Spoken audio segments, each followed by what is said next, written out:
যাই হোক আল্লাহ তাআলা অবশেষে আমাদের মনের আশা পূরণ হতে চলেছে। এই জন্য আল্লাহর কাছে অনেক শুকরিয়া। আর যারা অপপ্রচার চালাইছে আমাদের বিরুদ্ধে, আমাদের শিক্ষকদের বিরুদ্ধে, এই যৌক্তিক আন্দোলনের বিরুদ্ধে, আল্লাহ তাআলা তাদেরকে হেদায়েত নসিব করুক, হেদায়েত নসিব করুক, হেদায়েত নসিব করুক।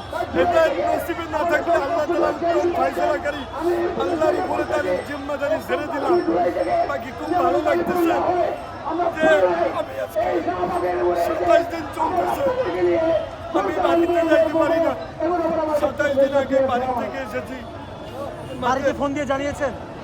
হ্যাঁ, বাড়ি মিডিয়ার মাধ্যমে দেখতেছে, বাড়ি থেকে ফোন দিছে। যখন মন্ত্রণালয়ে বৈঠকে ছিলাম, আমাদের বিরুদ্ধে বিভিন্ন অপপ্রচারের বিভিন্ন লিখনি, বিভিন্ন ফুটেজ দেখছে, দেখে বাড়ি থেকে আম্মা কান্না করছে সারাদিন। আম্মুকে জানাইছে যে ভালো আছি আলহামদুলিল্লাহ, আশা করি বিজয়ের সংবাদ পাবেন।